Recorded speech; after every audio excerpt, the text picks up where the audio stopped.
Hello friends, तर इथे माझा बेबीने खेळतो आहे. तो आता 5 महिन्यांचा कंप्लीट होईल 28 एप्रिलला. आणि ना तो हाताबरोबर आता पाय पण खायला शिकला आहे. म्हणजे खूप दिवसांचा खातो आहे.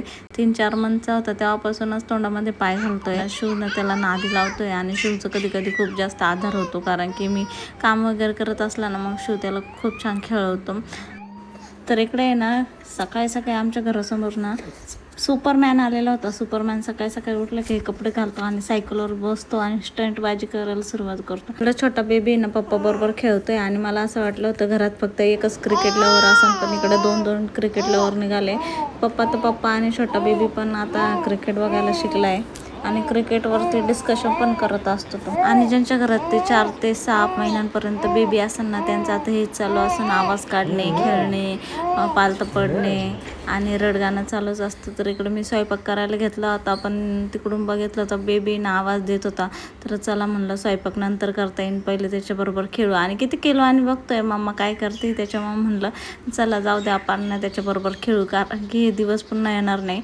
स्वयंपाक थोड्या वेळाने होईल, पण तो त्याचा जो क्षण आहे खेळण्याचा तो आपण मस्त कॅप्चर करून घेऊ. आणि मी चाललेच होते स्वयंपाक करण्यासाठी, तर परत त्याचं रडगाणं चालू झालं होतं. आणि इकडे कॅमेरा बघितला का इतका खुश होतो ना त्याला.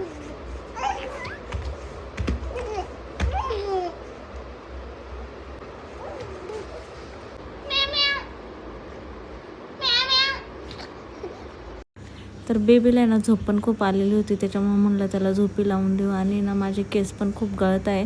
आणि ज्यांची पण डिलेवरी झालेली असेल, 4-5 महिन्यांचं बेबी असेल, त्यांना माहिती आहे की एवढे केस गळायला लागले.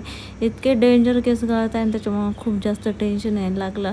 त्यामुळं म्हणलं घरीच काहीतरी ना ट्राय करू, आपण तेल वगैरे बनवू. तर मी तर तेल बनवण्यासाठी ना मेथी, कलोंजी आणि कढीपत्ता हे पानं वगैरे घेतले, आवळा घेतला आणि ना खोबरे तेलामध्ये हे सगळे ना शिजून घेतले आणि तेल गाळून घेतले. तर असं वाटतं ना, म्हणजे कधी कधी खूप केस गळताना असं वाटतं काय करायला पाहिजे, हे केसांचा एवढा लोड येतो. कसला लोड घ्यायचा, चांगला आई बनण्याचा लोड घ्यायचा की करिअरचा घ्यायचा की केस गळते त्याचा घ्यायचा की रात्रीच्या जेवणात स्वयंपाक काय करायचा की स्वयंपाक करता बेबीला सांभाळायचं, कसला लोड घ्यायचा. त्याच्यामुळे ना कधी कधी खूप असं वाटतं मस्त निवांत कुठंतरी फिरायला जाऊन निघून, पण असं काही शक्य होत नाही, कारण बेबी असल्यामुळं ना किती पण ठरवलं ना, बाहेर जरी गेलं तर बेबी आपल्याला सांभाळायचा असतो. ते विचार करूनच आपण बऱ्याचशा आया घरातच राहत्या. तर इकडे मी तेल ना मस्त उकळून घेतलेलं आहे. एक उकळी आली होती त्याला आणि बघू शकता तुम्ही असं फेस वगैरे आला आहे. तर उकळी आल्याच्यानंतर मी ना ते थंड करून ना बरंच 2-1 तास त्या कढईमध्येच ठेवलं होतं आणि गाळून घेतलं होतं. जर रिझल्ट चांगला आला तर मी तुम्हाला नक्की सांगेन.